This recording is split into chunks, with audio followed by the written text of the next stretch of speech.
Assalamualaikum warahmatullahi wabarakatuh.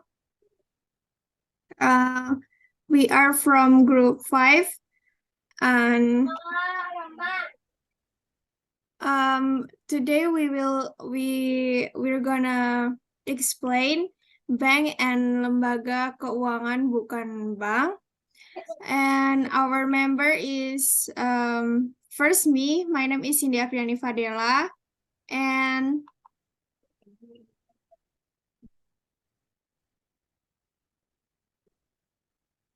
Rabiatul Adawiyah, and Shifa Ul Husna, and Les Ahmad Deva Maulana. First, we're gonna explain what is bank.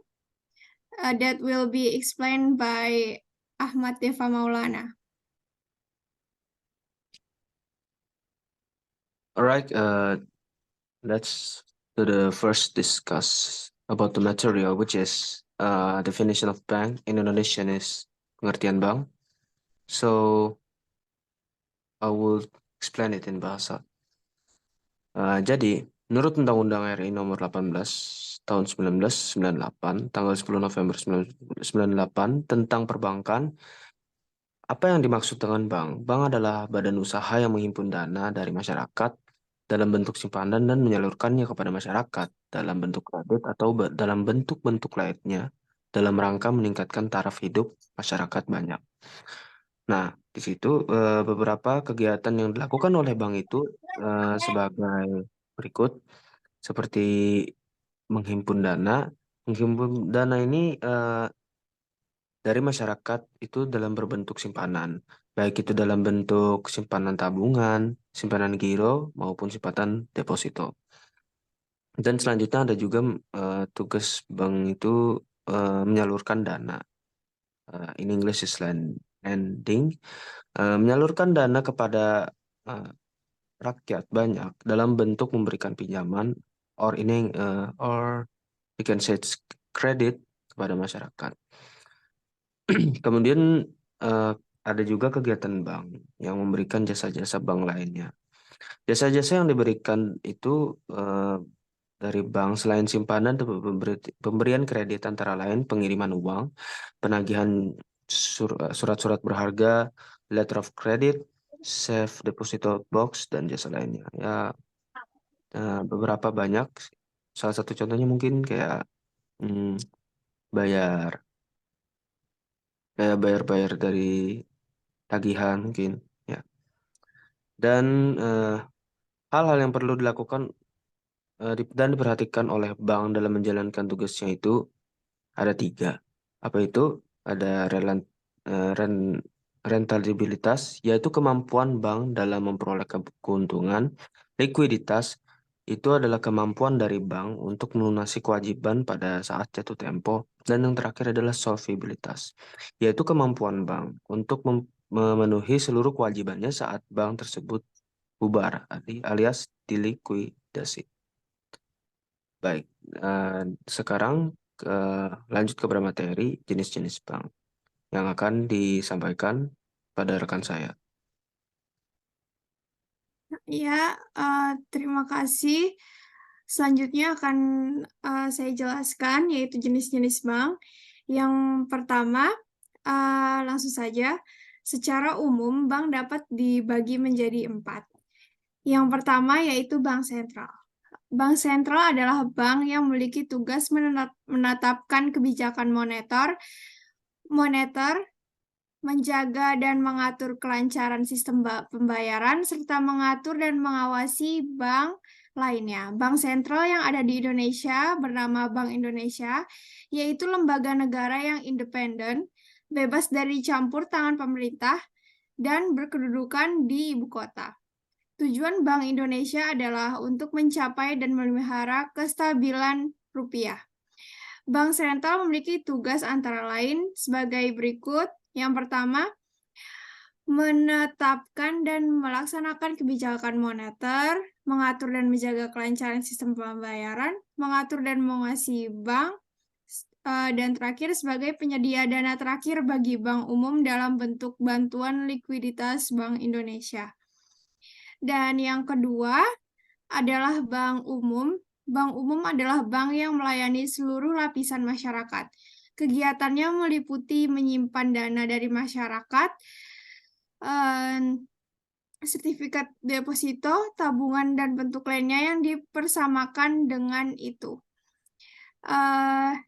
Selain itu, kegiatannya adalah memberikan kredit, kegiatan-kegiatan lain yang lazim dilakukan bank sepanjang tidak bertentangan dengan undang-undang dan peraturan yang berlaku. Dan yang ketiga ada Bank Perkreditan Rakyat atau BPR. BPR adalah bank yang tidak memberikan jasa dalam lalu lintas pembayaran karena BPR dilarang menerima simpanan giro, kegiatan falas, dan asuransi. Maka dari itu, kegiatan yang dilakukan BPR antara lain menghimpun dana dari masyarakat dalam bentuk simpanan berupa deposito jangka panjang, tabungan, dan atau bentuk lainnya yang dipersamakan. Selain itu juga memberikan kredit dan menempatkan dananya dalam bentuk sertifikat Bank Indonesia atau tabungan pada bank lain. Dan yang terakhir, bank syariah. Bank syariah adalah bank yang melakukan kegiatan perbankan berdasarkan prinsip syariah. Bank syariah memiliki beberapa prinsip dan pengoperasian kegiatannya. Ada beberapa prinsip, ada sekitar 4 prinsip, yaitu yang pertama wadiyah atau perjanjian antara pemilik barang dengan menyimpan di mana pihak penyimpan bersedia untuk menyimpan dan menjaga keselamatan barang yang dititipkan kepadanya. Dan ada juga mudharabah, perjanjian antara pemilik modal dengan pengusaha. Dan C adalah musyarakah, perjanjian kerja sama antara dua pihak dan lebih pemilik modal membiayai suatu usaha. Dan yang terakhir ada murabahah, persetujuan jual beli suatu barang dengan harga sebesar harga pokok ditambah keuntungan yang disepakati bersama. Persetujuan tersebut juga meliputi cara pembayaran sekaligus. Dan next. Dari segi kepemilikan, bank dibagi menjadi 5, yaitu bank pemerintahan. Bank ini adalah bank yang akta pendirian maupun modal sepenuhnya dimiliki pemerintah. Contohnya Bank Mandiri, Bank BNI, dan Bank Rakyat Indonesia atau BRI. Dan yang kedua ada bank milik swasta nasional. Artinya bank yang seluruh atau sebagian besar sahamnya dimiliki oleh swasta nasional, sehingga keuntungannya menjadi milik swasta. Yaitu contohnya ada BCA, Bank Mega, Bank Danamon, dan Bank Permata. Yang ketiga ada bank milik koperasi. Bank ini merupakan bank yang kepemilikan saham-sahamnya dimiliki oleh perusahaan yang berbadan hukum koperasi. Contohnya Bank Umum Koperasi Indonesia atau Bukopin. Dan yang keempat ada bank milik swasta asing, yaitu bank yang ada di luar negeri atau seluruh sahamnya dimiliki oleh pihak asing. Contohnya Bank of America. Dan yang terakhir ada bank campuran, yaitu bank yang kepemilikannya bercampur antara pihak asing dan pihak swasta nasional.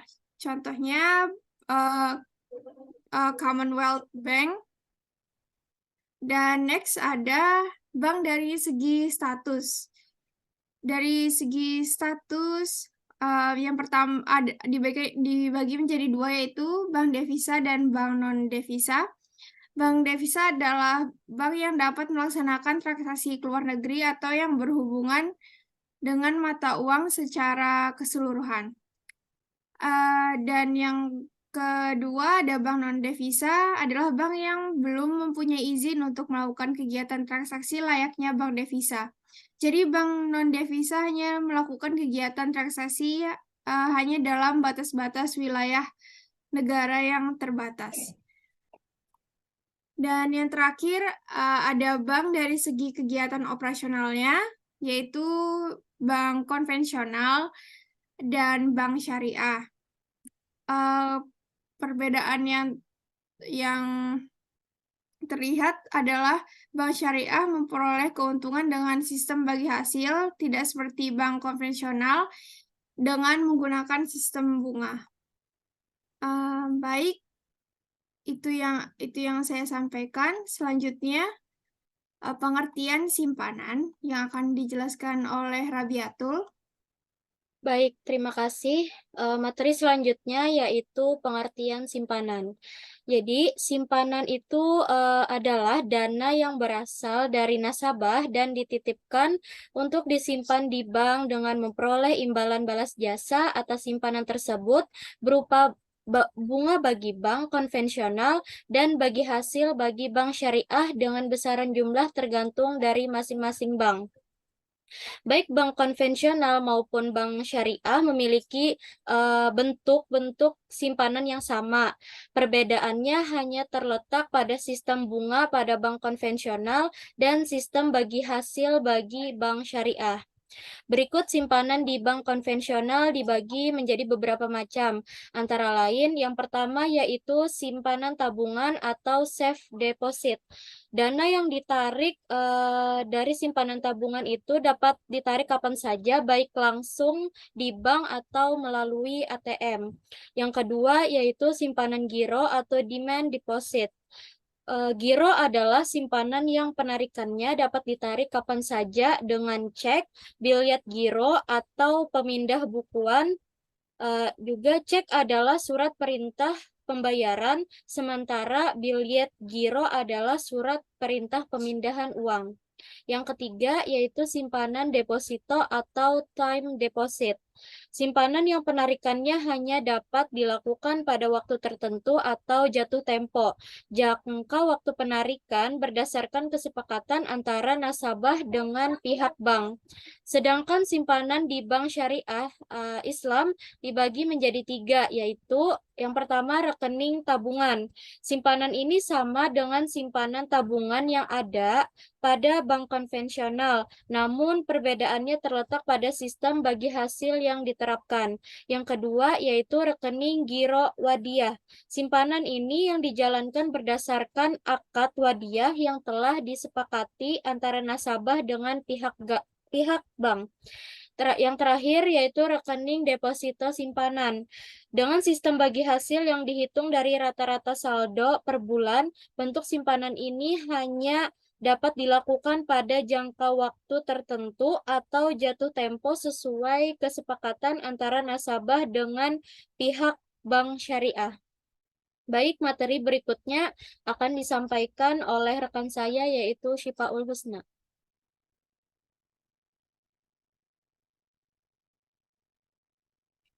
Baik, materi selanjutnya adalah lembaga keuangan bukan bank atau LKBB. Jadi, lembaga keuangan bukan bank atau LKBB adalah lembaga keuangan non-bank yang melakukan kegiatan di bidang keuangan, namun tidak boleh menerima dana dari masyarakat dalam bentuk giro, tabungan, dan deposito. Berikut ini adalah lembaga keuangan bukan bank yang ada di Indonesia saat ini. Pertama adalah pasar modal. Pasar modal adalah tempat bertemunya pihak yang berlebihan dana dengan pihak yang kekurangan dana dengan instrumen utamanya saham dan obligasi. Contohnya Bursa Efek Indonesia, BII, atau reksadana, dan lain-lain. Yang kedua adalah koperasi simpan pinjam. Koperasi simpan pinjam melakukan kegiatannya dengan menghimpun dana dari para anggota, kemudian menyalurkan dana tersebut kepada anggota koperasi yang memerlukan dana. Contohnya KSP Karyawan PTBC, KSP Desa, dan lain-lain.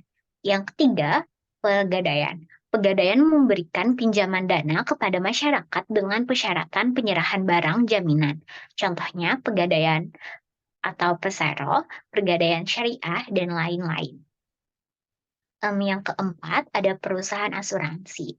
Jadi perusahaan asuransi adalah perusahaan yang bergerak dalam usaha pertanggungan.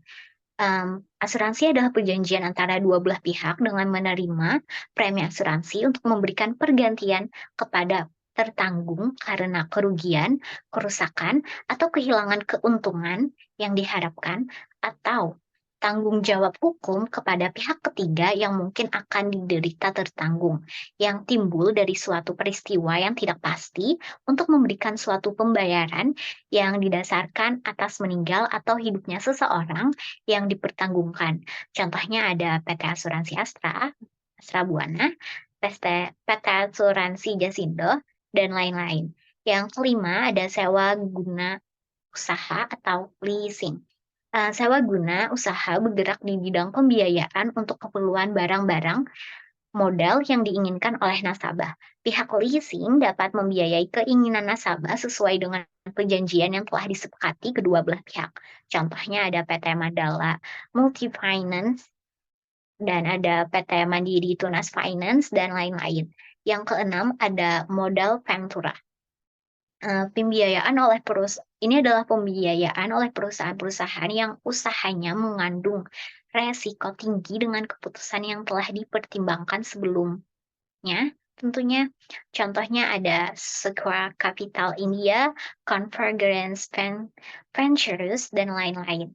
Dan yang terakhir ada dana pensiun. Jadi ini adalah perusahaan yang kegiatannya mengelola dana pensiun suatu perusahaan pemberi kerja dengan memberikan program jasa pensiun para karyawan merasa aman, terutama bagi mereka yang menganggap pada usia pensiun sudah tidak produktif lagi. Contohnya ada PT Taspen, ada PT Manulife Asset Management Indonesia, dan lain-lain. Nah, tujuan dari lembaga keuangan bukan bank ini adalah untuk mendorong pengembangan pasar uang dan pasar modal serta membantu penyediaan modal bagi perusahaan, terutama perusahaan yang mengalami kesulitan dana.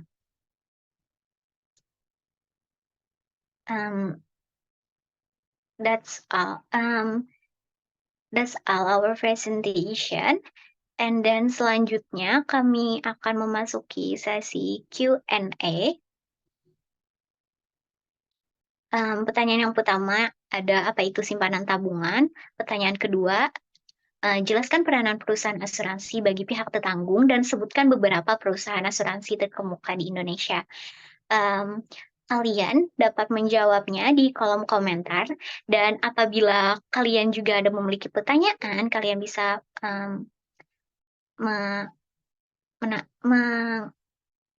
mengetiknya di kolom komentar. That's all from us. Thank you so much for watching and your attention. Wassalamualaikum warahmatullahi wabarakatuh. And actually, there will be 3 questions. The third question will be on the comment section. Okay, that's all.